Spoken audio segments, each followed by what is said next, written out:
Hi everyone, so today we're going to be looking at negative press-ups. Okay, so negative press-ups are a fantastic supporting exercise to then help you improve upon your standard press-ups.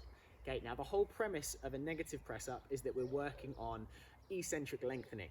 Now, what that is, okay, you have two types of contractions. So you either have where a muscle shortens, and that's a concentric contraction, or you have where the muscle lengthens, and that's an eccentric contraction. Okay, now what we do a lot of the time, we always focus on the concentric. So you might be looking at bicep curls to shorten the bicep head, tricep extensions to focus on the tricep head. You might be looking at leg extensions to shorten the quads. There's all these different exercises that focus solely on shortening muscles.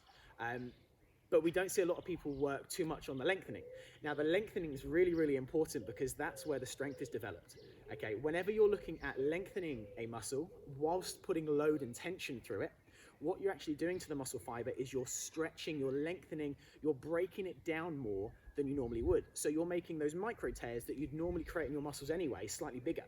Okay, now that's not as bad as it sounds, because when you then focus on the recovery section, so you focus on your food and your sleep, what then happens is when your muscles knit back together and they repair stronger. So when we then look at doing something like a standard press up, you'll be able to complete it more competently, you'll be stronger with it, and you'll be able to do more, and they'll feel really good. Okay, so what we're going to do now, we're going to have a look at the negative press ups. So when we're setting up for a negative press up, we drop down, and the press up position, the start up is exactly the same. So your hands are slightly wider than your shoulder, just by a little bit. You're then going to extend your legs out, brace your abs. Now, as slowly as you can, you're then going to lower yourself down towards the ground.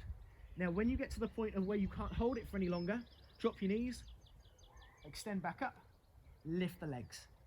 Okay, so what we were then doing then, we were lengthening out through your triceps and lengthening out through your chest. Okay, so I'd recommend going for about five times five, because you can't hit these for volume, you'll fatigue too quickly. So whereas with 5 times 5 you can get out 25 really solid reps. Now, if actually coming into that press up position is too intense and you're going to really struggle to actually then push yourself back up for all of those amount of reps, we can add a variation.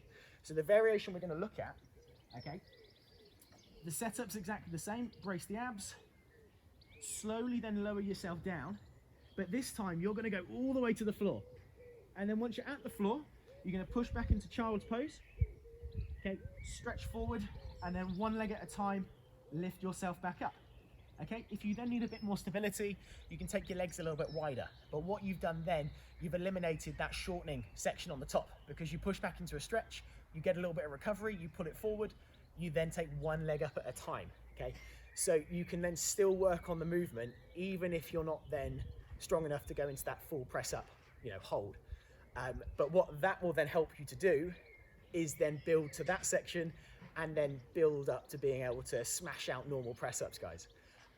So that's my quick little video about negative push-ups and how brilliant they can be as an exercise, because they really are fantastic, guys. Great supporting exercise.